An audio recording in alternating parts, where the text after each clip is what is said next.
So let's talk about some slightly more unusual armies winning big tournaments in Warhammer 40k, with big successes for Space Dwarves, Stompy Robots, and the Hammer of the Emperor over the past couple of weeks.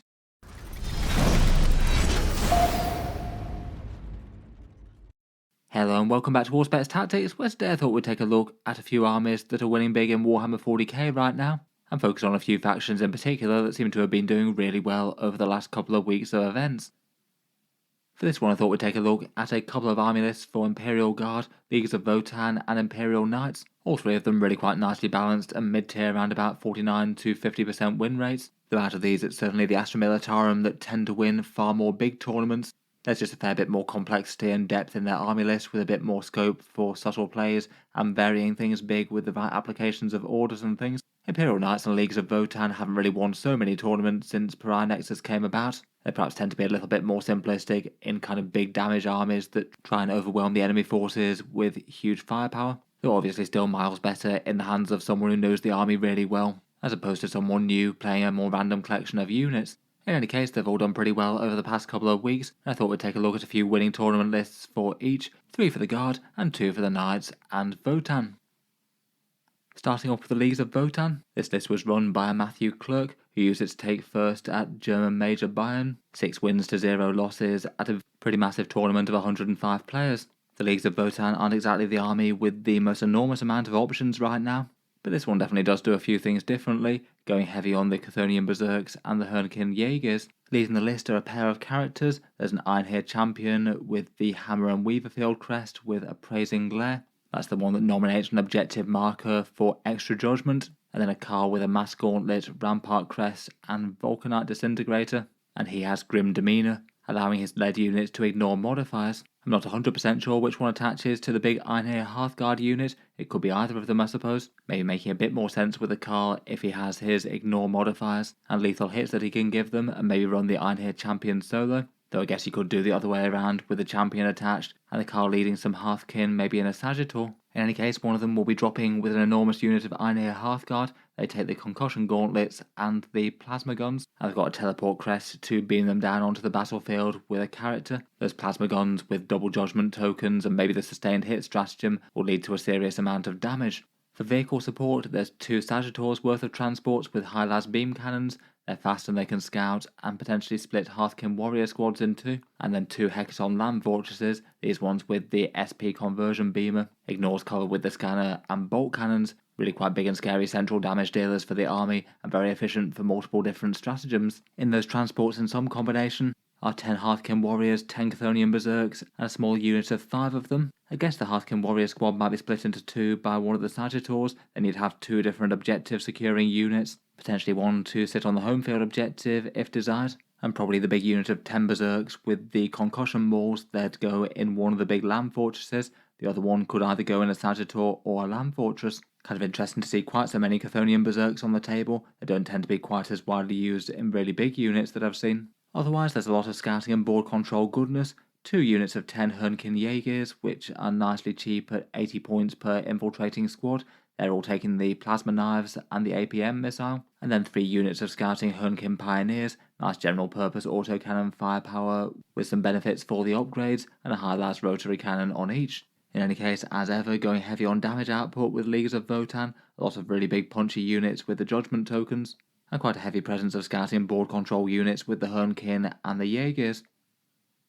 The other Votann list that did well was this one run by Tranyol Thandan, whose name I'm almost certainly getting wrong in some horrific way there, but coming first at the Fall of Empires 2, a small 30-player tournament, and going 4 wins to 1 loss. Kind of interesting to see a very different Votann list in this one. This one's all Hearthguard, Sagittors and land fortresses basically, dispensing with all of those small scouting and board control type units for a whole load of damage. Centering the list are 3 enormous Hexaton land fortresses. Again, they're armed with the conversion beamers for some nice general purpose damage output, plus the scanner for ignores cover and bolt cannons. They're all basically Land Raiders worth of toughness, have access to void armor for the AP debuff, and quite enjoy the return fire stratagems and overwatch given the sustained hits that they can get. And then 3 Sagittors with beam cannons. It looks like this time round they've each got 5 Hearthkin warriors in them, and then that leaves you with 1 squad left over, maybe to take the home field objective. Besides them though, it's near enough fully mechanised Votann, as in those land fortresses, there's a whole load of threat as well. As options for them, there's 3 units of 5 Ironhair Hearthguard, this time with the Vulcanite weapons concussion gauntlets, 1 with the teleport crest and 2 with Weaverfield, and all headed up with Ironhair champions with the hammers for some extra anti-tank punch. 1 takes a long list and 1 with appraising glare. Otherwise, there's just 1 squad of Brockhair Thunderkin with the Graviton blast cannons. It looks like, judging by that teleport crest, 1 Hearthguard unit might start in the sky with its Ironhair champion. Then the other 2 take up residency in the land fortresses as a big countercharge threat. And the Thunderkin could go in the last one and maybe make use of the 4 rerolls to wound that it can give. Overall, it's a pretty terrifying amount of damage and threat there. Massive amounts of firepower that could win a lot of direct firefights, particularly when you're marking the biggest, nastiest targets for +1 to hit and wounds. And then each of those Hearthguard units can pack a massive punch when they get in close. I feel like the challenge for this one might be scoring points and things. They don't really have all that many units that want to sit around doing actions aside from those Hearthkin warriors, and they're not particularly fast when they're on the board out of Sagittars. In any case, kind of cool to see 2 fairly different Votann lists going well with their limited unit roster.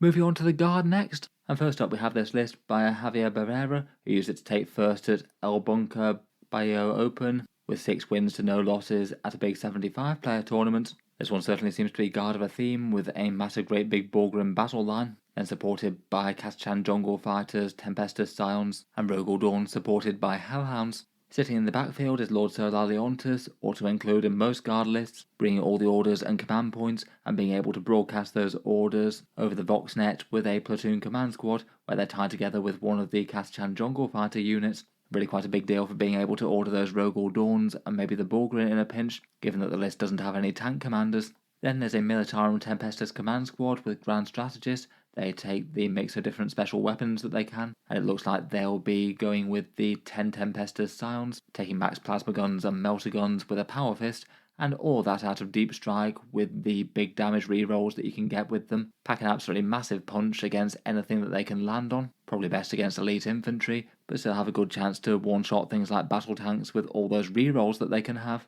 Then to claim the midfield and score lots of points, there's those 3 units of 6 Borgrin, all with brute shields and mauls. Even since the points increased to 90 points, they're a pretty stable battle line for the Guard, and nice to have some actual melee threat. Between their invulnerable saves, -1 damage and 6+ feel no pain, they can make a lot of damage just go away.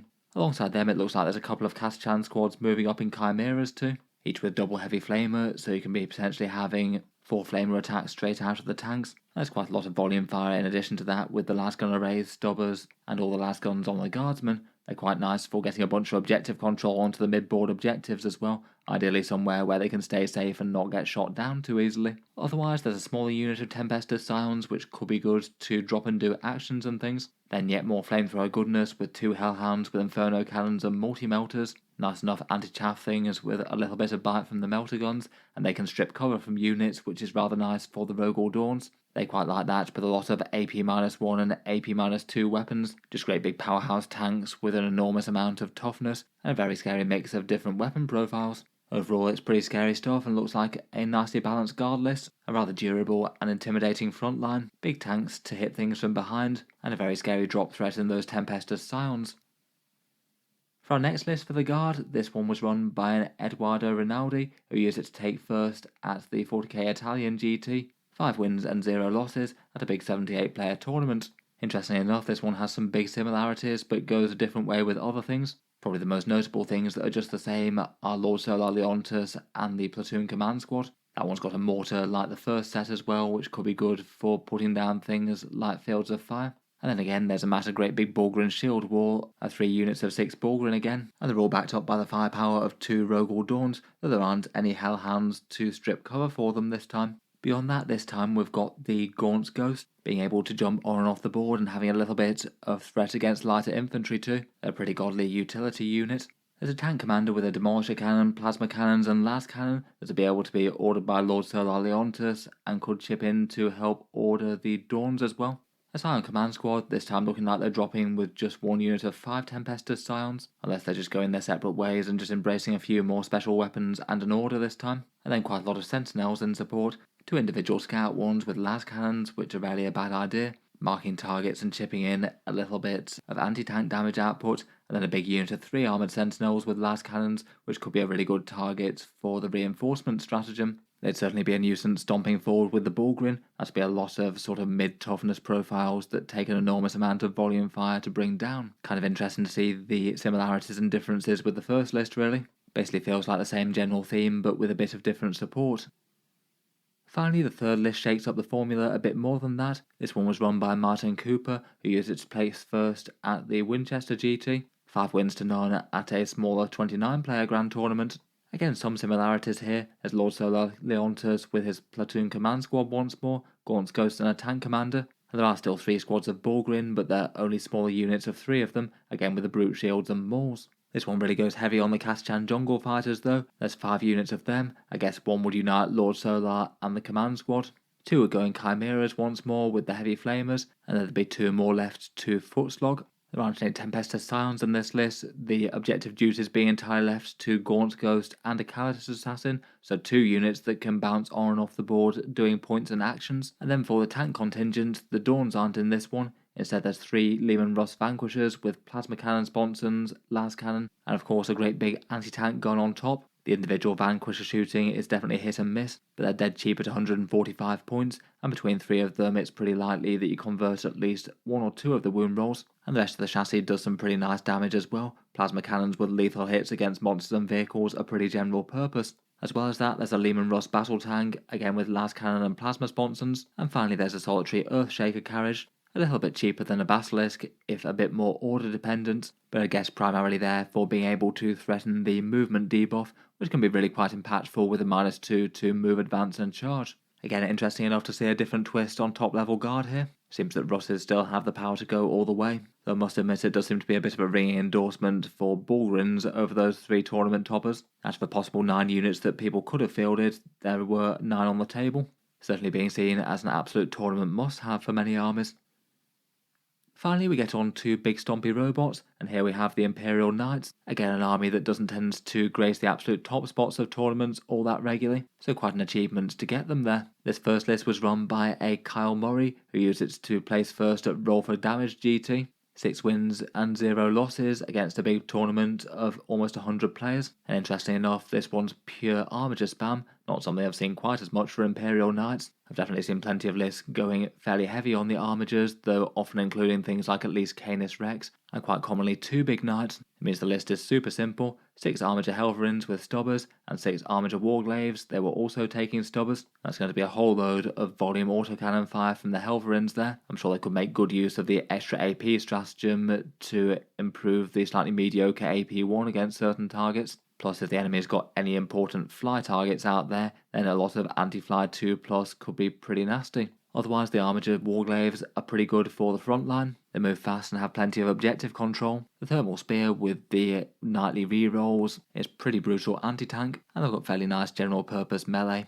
Again, certainly enjoying the rerolls on its strike profile. I guess it doesn't really hurt that the entire army is battle line as well for the missions where it matters. In certain games they might have some seriously big buffs. Otherwise, supporting them, we've got a bunch of the new style Imperial agents on the table. Kind of interesting to see the choices here. It looks like they've chosen a rogue trader entourage, which was a bit of a surprise. Basically paying really quite a big high points investment for a big infiltrate style unit. The rogue trader entourage is 105 points for just 4 models, and I guess they'd be joining that squad of navy breachers. An objective control 2 unit with a 4+ save. That should give you 14 fairly high objective control bodies in the midboard, plus a few redeploys for Imperial battle line things, which I guess could be used on the armatures. Would be kind of interesting to know how they were used. I guess they could just hunker down on an important objective, but I suppose if they really wanted to, they could spread out a bit and make some big brain plays, like stopping the entire enemy army from moving and pinning them in their deployment zone. They could certainly get in the way a lot and be a big nuisance unit to pin a bunch of stuff back. Otherwise, beyond them, there's just an Inquisitorial Agents unit with a heavy bolter servitor. Always nice to have cheap and spendable units for Imperial Knights, either just for turning up to do actions or babysitting an objective. In any case, interesting enough to see Imperial Knights winning this way. It's definitely a more uncommon way to play them though, with literally nothing but armatures. Otherwise, going a bit in the other direction, with 3 big knights and a bit of armature and agent support, is this army list. This one was played by Matthew Pearce, who used its take first at No Surrender 2024, a tournament in New Zealand. with 5 wins and no losses. For the 3 big knights, there's Canis Rex, a Knight Lancer and a Knight Crusader. Canis Rex is in almost every Imperial Knight list at the moment, just very good for his 435 point cost. -1 discounted stratagems is pretty excellent with being able to target them on big knights, and both his range and melee damage are kind of terrifying, hitting on a 2+ with sustained hits on a 5+. He's got absolutely massive threats, particularly to enemy tanks and other super heavies, both shooting and fighting. Otherwise, there's a Knight Lancer with the banner of Macarius Triumphant. Lancers feel super threatening now that they can basically just smash straight through terrain and walls. They've got a great big 14-inch move, so that's easy enough for clearing a terrain piece and making a charge on something that's a really long way away. And then when the enemy comes to strike back, they have a 4+ invulnerable save and 25 wounds. It means unless the enemy focuses them down with their entire army, they're generally going to be a bit uncertain as to whether or not their units can kill one. The banner of Macarius Triumphant certainly won't hurt for a few sticky objectives as well. Finally, for the big knights, there's a Knight Crusader, armed with a Gatling cannon and battle cannon and storm spear pod. Lots and lots of shots out of this guy, plus more with stubbers and a heavy flamer as well. He'll be able to stack a lot of saves at sort of middling AP. He's going to be kind of fine against virtually whatever he shoots at, and could also maybe buff the Helverin with shooting as well. He has Mysterious Guardian to allow him to essentially do a once per game teleport move, which is really big, fading away at the end of the enemy turn, and then deep striking away once 2 in yours. With that, he can near guarantee that he can get a powerful line of sight on something that he needs to. In support of them, there's 2 Armiger Warglaves, good trading units for the front lines, before having to sacrifice big knights, 1 Armiger Helverin with a stubber, and then again some allied agents, the ever popular Calidus Assassin bouncing around the board doing actions, and also this time a Subductor squad. I had heard some people mentioning that they could be an interesting unit for Imperial Knights. 10 bodies at Objective Control 1, all at 85 points, and they're quite sturdy bodies, each with a 3+ armor save and a 4+ invulnerable save as well. So they're not really going to die from just the first burst of small arm fire that hits them, which I guess is one advantage, even if they're not quite as minimum investment as some other tiny units could be. This one maybe feels a little bit more normal compared with some of the other knight lists in competitive play at the moment. Canis Rex and the Knight Lancer are certainly staple choices. Lots of people are enjoying the Knight Atropos as well. In any case, I'll leave that there for this one. Let me know what you make of the army lists or any other insights that you have about how they were played. I found it interesting to take a look how a few of these factions were doing, seeing as they've been having a bit more success than normal over the past couple of weeks. If you've enjoyed the video, then feel free to subscribe to Auspex Tactics. I'll certainly keep the regular 40k videos coming. I do tend to post new ones most days. Finally, if you have been enjoying all the videos on the channel, I would just like to mention that Auspex Tactics does have a Patreon page as well, and you can find that linked in the video description down below. Channel patrons do get a fair few advantages, seeing certain videos early, regular votes to see what sort of things happen next on the channel, and automatic entry into the regular prize giveaways with a chance to win some big model kits each month. If any of that sounds good to you, or you'd just like to help support, the link is down in the video description. In any case, a massive thank you for listening, and I'll hope to see you guys next time.